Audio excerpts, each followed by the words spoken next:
Heureux de vous retrouver encore pour ce énième numéro de la revue de presse sur votre chaîne JCT Magazine Télévision. Nous sommes mardi 10 janvier et les journaux parus ce mardi matin à Kinshasa reviennent sur l'opération coup de poing lancée par les gouverneurs de la ville, Jean-Tini Ngobila. Commençons cette revue de presse avec nos confrères de Politico.cd qui titrait à la une « Agression dans l'Est de la RDC », les États-Unis misent sur la diplomatie pour faire respecter les appels contre les soutiens rwandais au M23.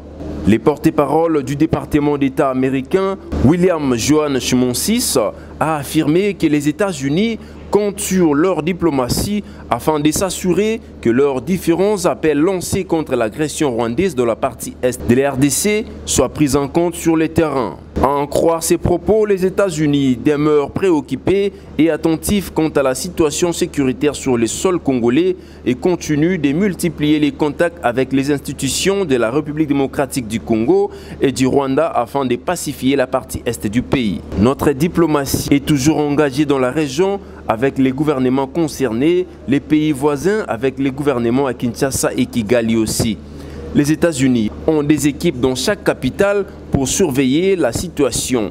Il y a aussi l'ONU qui vient de publier ses rapports. Il y a des casques bleus, il y a des ONG, c'est par plusieurs façons, plusieurs points qu'on cherche à surveiller la situation. On reste concerné par la situation, mais il y a des rapports qui viennent d'être publiés. C'est un bon début, a déclaré William Johan Chimonsis dans une intervention à la presse. Restons toujours avec Politico.cd qui nous informe Kinshasa des points. L'hôtel de ville lance le lundi l'opération coup de poing pour dégager les tronçons compris entre l'aéroport d'Ndjili et la première rue Limité. L'opération coup de poing sera lancée sur le boulevard Lumumba en son tronçon compris entre les périmètres de l'aéroport international d'Ndjili en passant par Kingasani Yasuka, Pascal, Marché de la Liberté, des Bonhommes, Pont-Matete, les quartiers Banounou et les Changeurs jusqu'à la première rue dans la commune d'Elimete.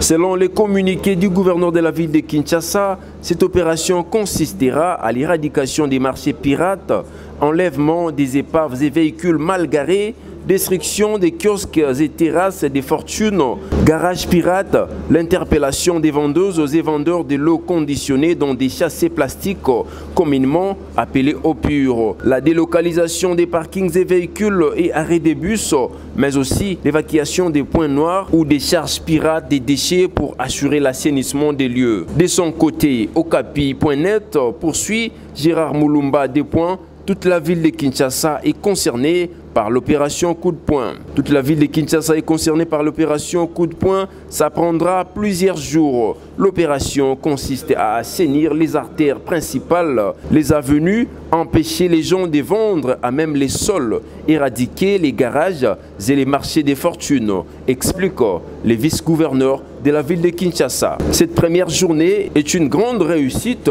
selon Gérard Moulumba Jikoko. Et cette opération qui était initialement annoncée par le gouverneur Jean-Tini Ngobila pour assainir uniquement les boulevards Lumumba. Il précise par ailleurs que la population des communes concernées par la première phase de l'opération l'a accueilli favorablement. J'étais moi-même surpris de voir la population encourager cette opération. La première journée est un succès. L'étape suivante sera celle d'embellir les espaces de l'État. Les vice-gouverneurs appellent les Kinois à respecter les lois de la République.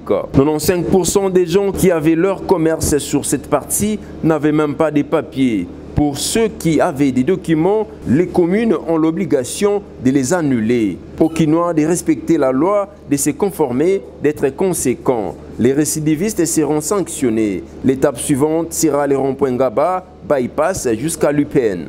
Parlons élection dans cette revue de presse avec 7 sur 7 processus électoral 2 points. La plateforme des confessions religieuses lance la formation des observateurs à Kinshasa. Parlons élection dans cette revue de presse avec 7 sur 7 processus électoral 2 points. La plateforme des confessions religieuses lance la formation des observateurs à Kinshasa. Cette formation se tiendra pendant 2 jours. Durant ces échéances, les participants suivront des exposés approfondis par des exercices d'apprentissage à travers des travaux en carrefour en plein air. Les opérateurs échangeront autour des exercices des collectes des renseignements sur base desquels des appréciations objectives seront formulées pour la bonne conduite des processus électoraux futurs. Les réseaux d'observation des confessions religieuses s'activent à faire la mise à niveau de ces observateurs. D'abord pour la première ère opérationnelle en vue de suivre les opérations d'identification et d'enrôlement des électeurs qui viennent de démarrer. Au vu de ces grands travaux de surveillance électorale indépendante et neutre qui attend l'Irak, nous lançons un appel aux partenaires nationaux et internationaux qui interviennent dans les processus électoraux pour un appui institutionnel conséquent qui permettra aux confessions religieuses de mettre à profit l'ensemble de leurs ressources afin de mener à bon port la mission d'observation a lancé dans son mot des circonstances le président de cette plateforme, l'évêque général Dodo Kamba. Bouclons cette revue de presse avec actualité.cd qui nous informe le pape François évoque sa visite en RDC. À l'occasion de cette rentrée diplomatique au Vatican, le pape François a adressé le lundi son message de vœux aux 183 diplomates accrédités près les 100 sièges, évoquant ses priorités internationales pour l'année 2023. Le souverain pontife a de nouveau évoqué sa visite en Afrique.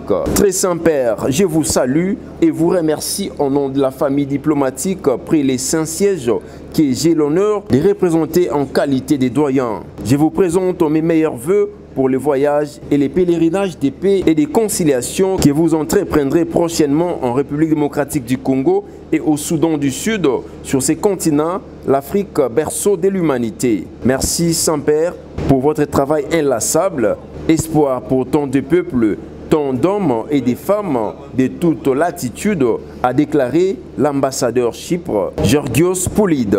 Il est l'ambassadeur accrédité depuis plus longtemps auprès du son siège. C'est lui qui a été chargé de prononcer les discours de bienvenue au pape François dans le cadre de la traditionnelle cérémonie d'échange de vœux en ce début d'année 2023. Dans son message, le pape a placé sous les signes de l'espérance ses voyages, avec l'espérance que cesse la violence dans l'est du pays et que la voie du dialogue ainsi que la volonté de travailler pour la sécurité et les biens communs prévalent. C'est avec cet article que nous mettons un terme à cette revue de presse de ce mardi 10 janvier. Restez connectés sur votre chaîne JCT Magazine Télévision. À demain pour un autre numéro.